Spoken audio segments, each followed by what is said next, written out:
আজকে করোনা ভাইরাসে আক্রান্ত এই বিশ্বে সকলেই যখন কঠিন পরিস্থিতির মধ্যে বসবাস করছে, তখন অনেকেই আমরা খোঁজার চেষ্টা করছি কে, কেন, কোথায় এই পরিস্থিতির জন্য দায়ী।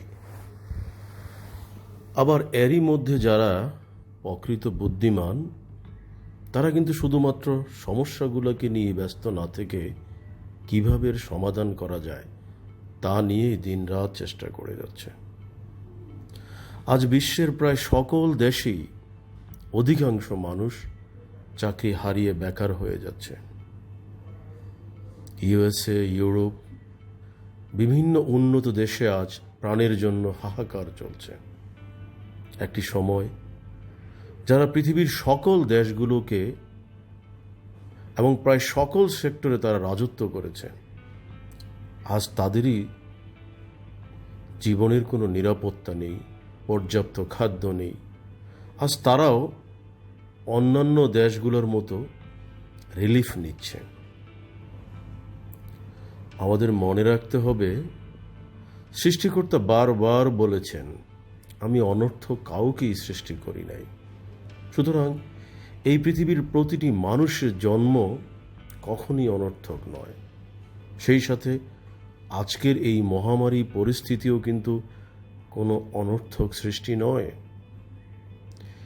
এটি ঘটার পিছনেও রয়েছে সৃষ্টিকর্তার আপন উদ্দেশ্য।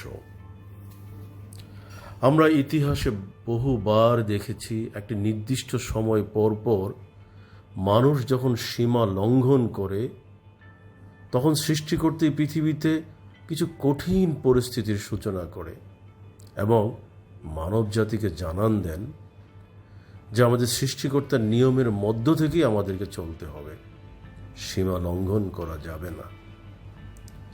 পৃথিবীতে যারা বিজ্ঞ, দূরদর্শী ও শুধুমাত্র পজিটিভ চিন্তা করতে পারে, তারা অনেক সময় এ ধরনের কঠিন পরিস্থিতিগুলো প্রেডিক্ট করতে সক্ষম হয়েছেন। যেমন 1962 সালে ইতালিয়ান একটি ম্যাগাজিনে একটি ছবি ছাপা হয়েছিল, যার ক্যাপশন ছিল 2022 সালের পৃথিবী। ছবিটিতে দেখা গিয়েছিল মানুষ সকলেই একটা গ্লাস ঢাকা একটা গাড়িতে চলাচল করছে এবং সেখানে শুধু একজন চালকই বসতে পারে। অর্থাৎ মানুষ তখন কারোর সাথে সম্পর্ক রাখতে চাইবে না। মানুষ চাইবে একা একা চলাফেরা করতে ও একা একা বেঁচে থাকতে। মানুষের মধ্যে সামাজিক দূরত্ব বেড়ে যাবে। আবার 2011 সালে হলিউডে কন্টাজিয়ন নামে একটি মুভি মুক্তি পায়, যেখানে দেখানো হয় এক অজ্ঞাত ভাইরাসের কবলে পড়ে গোটা পৃথিবীর মানুষ একে একে মারা যাচ্ছে ও সে ভাইরাস থেকে বাঁচার জন্য নানান রকম সুরক্ষা ব্যবস্থা প্রয়োগ করছে। সেই মুভিতে দেখানো গোটা পরিস্থিতি মিলে যায় আজকের এই করোনা আক্রান্ত বিশ্বের সাথে। যুগে যুগে এভাবেই অনেক রকম উপায়ে কিছু মানুষ প্রেডিক্ট করছে, গোটা বিশ্বকে সাবধান করার চেষ্টা করছে ভবিষ্যতের অনাগত বিপদসমূহ সম্পর্কে। আজকের বিশ্বে করোনার কারণে যেখানে বহু ব্যবসা প্রতিষ্ঠান বন্ধ হয়ে যাচ্ছে, বহু বিখ্যাত প্রতিষ্ঠান লোকসানের মুখ দেখছে, লাখ লাখ মানুষ চাকরি হারাচ্ছে, তেমনিভাবে যারা এই সময়টিকে পজিটিভভাবে নিয়ে যুগোপযোগী উপায়ে সঠিকভাবে কাজে লাগাচ্ছে, একমাত্র তারাই লাভবান হচ্ছে। যেমন জুমের মতো কোম্পানি আগে যেমন তাদের ফ্রি ভার্সন দিয়েও কাস্টমারদেরকে আকর্ষণ করতে পারত না, আজ তারাই অনলাইন সেবাকে কাজে লাগিয়ে পৃথিবীর সব বড় বড় কোম্পানিগুলোকে পিছনে ফেলে দ্রুততম এগিয়ে যাচ্ছে মুনাফার দিকে। আমরা আগে কথায় কথায় উবারের উদাহরণ দিতাম, কিন্তু আজ উবার বন্ধ, সারা বিশ্বের হোটেলগুলো বন্ধ, এয়ারলাইন্সগুলো বন্ধ, কিন্তু টিকে আছে একমাত্র তারাই যাদের ব্যবসা ছিল অনলাইন কেন্দ্রিক। যেমন টুইটার ইতিমধ্যে ঘোষণা দিয়েছে যে তারা অফিস খোলার আর প্রয়োজন মনে করে না। তাদের কর্মীরা বাড়িতে বসেই কাজ করতে পারছেন এবং করোনা পরবর্তী সময়েও তারা চাইলে বাড়িতে বসেই অফিস করতে পারবে। একই কাজ সিসকো করেছিল আজ থেকে 15 বছর আগে, যা এখনও বহাল আছে। গুগলও আজ বেশ ভালো ফর্মে আছে তাদের অনলাইন ভিত্তিক সেবার কারণে। অর্থাৎ যারা প্রকৃত দূরদর্শী তারা আগে থেকেই নিজেদের ব্যবসা ও কর্মকাণ্ডকে সকল বিপদের কথা চিন্তা করে সেভাবেই সাজিয়ে নেয়। কিন্তু আমরা বাংলাদেশিরা, আমাদের এই মানুষগুলো আমরা সুযোগগুলোকে কাজে লাগাতে পারিনি। বিশ্বের যত টেকনোলজি আবিষ্কার হয়েছে তার প্রায় সবই হাতের নাগালে, কিন্তু আমরা সেগুলোকে কাজে লাগিয়ে নিজেদেরকে ও আমাদের ব্যবসাগুলোকে অটোমেটেড করতে পারিনি। ভবিষ্যতের জন্য নিজেদেরকে প্রস্তুত করতে পারিনি। যদি পারতাম তবে আজকের এই বিপদের দিনে আমাদেরকে বেকার হয়ে ঘরে বসে থাকতে হতো না। এখন আমরা সকলে লকডাউনের মধ্যে আছি। দেশ বিদেশের সকল নামি দামি দোকান ও প্রতিষ্ঠান আজ অনির্দিষ্টকালের জন্য বন্ধ। 3-4 মাস বা তারও পরে সেই সকল দোকান ও প্রতিষ্ঠান খুলবে, তখন দেখা যাবে দোকান ও প্রতিষ্ঠানের সকল দামি দামি জিনিসপত্রগুলো নষ্ট হয়ে গেছে, হয়তো ছত্রাক পড়ে গেছে। মানুষ তখন আর সেগুলোকে ব্যবহার করতে পারবে না। সেগুলো তখন মানুষের ক্ষতির কারণ হয়ে দাঁড়াবে। মানুষ তখন বাধ্য হবে সেগুলো ফেলে দিতে। অর্থাৎ মানুষের সম্পদ তখন মানুষের ক্ষতির কারণ হয়ে দাঁড়াবে। মানুষ চাইলেও তার সম্পদগুলোকে আর কাজে লাগাতে পারবে না। আমরা সবাই জানি যে আজকের এই বিপদের সময় টাকা কোনো কাজে লাগেনি। সমাজে যারা বিত্তবান তারা সকলেই আজ ভীত। তাদের অর্থ কোনো কাজে আসেনি। করোনা থেকে আমাদেরকে বাঁচতে কোনো কাজেই আসেনি এসব।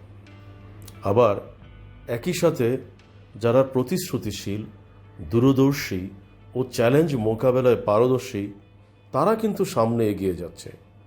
তারা তাদের কাজ ও ব্যবসাকে গুছিয়ে নিয়েছে, অটোমেটেড করে নিয়েছে।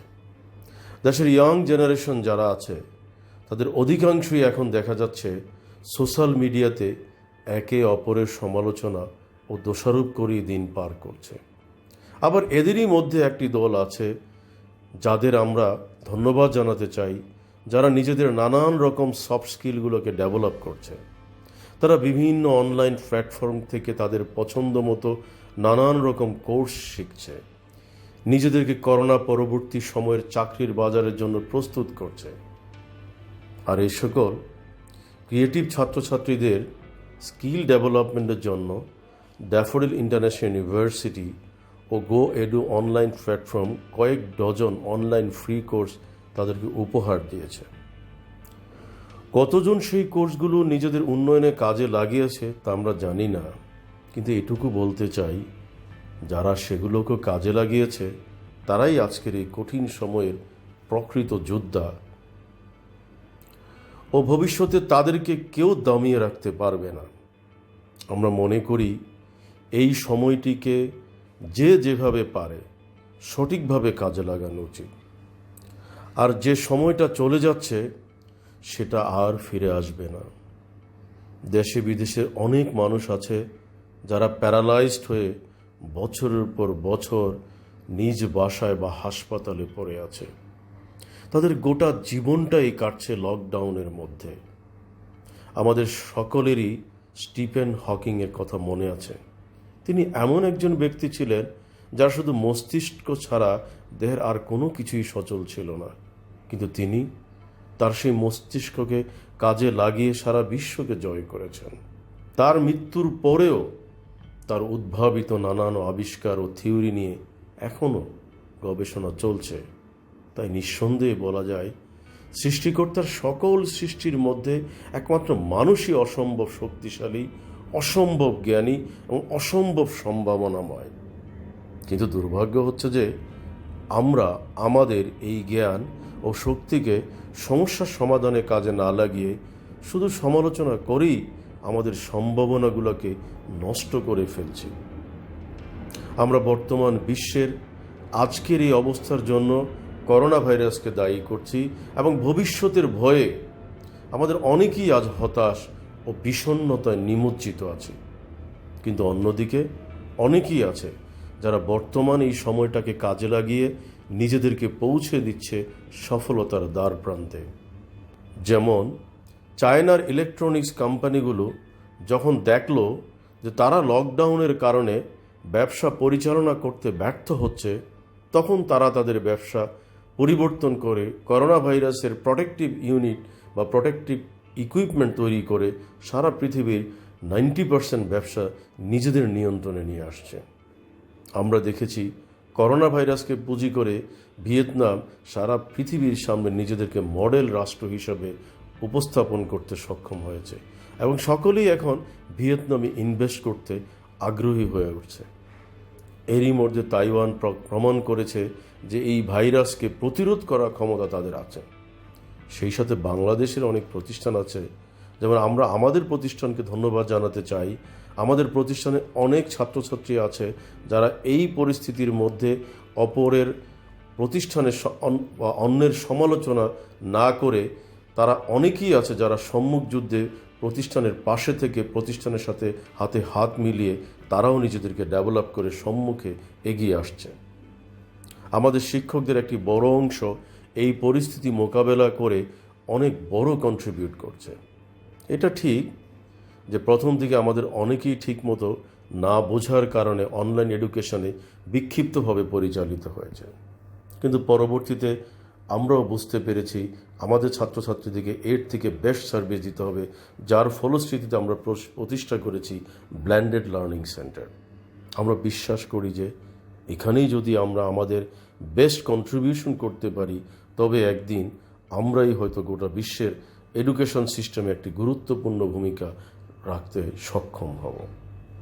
আমরা যদি এই টেকনোলজির সর্বোত্তম ব্যবহারকে দেখি, তবে আমরা দেখব আজকে হসপিটাল সলিউশন দিচ্ছে রোবট, আজকে আর্টিফিশিয়াল ইন্টেলিজেন্স দখল করে নিচ্ছে মানুষের জায়গা। মানুষ সারাক্ষণ ফেসবুকে বসে বসে সমালোচনা করছে, একে অপরে দোষারোপ করছে, আর যারা বুদ্ধিমান ও দূরদর্শী তারা বুঝতে পেরেছে যে এই মানুষগুলোকে নিয়ে আর সমাজ পরিবর্তন করা যাবে না। আর এই কারণেই ইন্ডাস্ট্রিয়াল রেভলিউশন 4-এ তারা নিয়ে এসেছে টেকনোলজি যেখানে মানুষকে রিপ্লেস করবে রোবট, এবং ইতিমধ্যে তার প্রতিফলন আমরা দেখতে পাচ্ছি বিভিন্ন ব্যবসায়িক খাতে। এদিকে কানাডার প্রধানমন্ত্রী জাস্টিন ট্রুডো বলেছেন, করোনার ভ্যাকসিন আবিষ্কার কিংবা মহামারী শেষ হয়ে গেলেও বিশ্ব কিন্তু পাল্টে যাবে। কোভিড-19 আমাদের সমাজ ব্যবস্থা পরিবর্তন করে দিবে, তাই সব কিছুর সঙ্গে মানিয়ে নেওয়ার জন্য আমাদের প্রস্তুত থাকতে হবে। সুতরাং এটা নিশ্চিন্ত যে করোনা পরবর্তী সময় আমাদের জন্য অনেক বড় একটি পরিবর্তন অপেক্ষা করছে, বিশেষ করে চাকরির বাজারে। কারণ বিশ্ব অর্থনীতি ভেঙে পড়ায় এখন চাকরি পাওয়াটা অত সহজ হবে না যতটা সহজ আগে ছিল। যারা নিজেদেরকে করোনা পরবর্তী সময়ের জন্য প্রস্তুত করতে পারবে না, তাদের জন্য বর্তমান পরিস্থিতি থেকে অনেক বড় বিপদ অপেক্ষা করছে ভবিষ্যতে। সুতরাং এত কিছু দেখার পরেও কি আমাদের ঘুম ভাঙবে না? এখনই কি আমরা শুধু বসে থাকব সমালোচনা করার জন্য? এখনও কি আমরা আমাদের মধ্যে সৃষ্টিকর্তা যে সুপ্ত প্রতিভাগুলো দিয়েছেন সেগুলোকে খুঁজে বের করে বিকশিত করার চেষ্টা করব না? নাকি সারা জীবন শুধু প্রবলেম নিয়েই সমালোচনা করতে করতে একদিন এই পৃথিবীর বুক থেকে বিদায় নেব? অবশেষে প্রবলেম আজীবন ছিল, আছে, ভবিষ্যতেও থাকবে। প্রবলেম মানুষের জীবনের একটি অবিচ্ছেদ্য অংশ। কিন্তু এখান থেকে কিভাবে আমরা আমাদের অপরচুনিটিগুলো খুঁজে বের করে সেগুলোকে কাজে লাগাতে পারি, মডার্ন টেকনোলজিগুলোর সাহায্যে আমরা আমাদের জীবনকে সামনে এগিয়ে নিতে পারি, এবং সর্বোপরি আমাদের ভিতরের সুপ্ত প্রতিভাগুলোকে বিকশিত করে এসব কিছুর দ্বারা ভবিষ্যৎ পৃথিবীর জয় করতে পারি, এটাই হবে আমাদের আগামী দিনের প্রত্যাশা ও প্রতিজ্ঞা।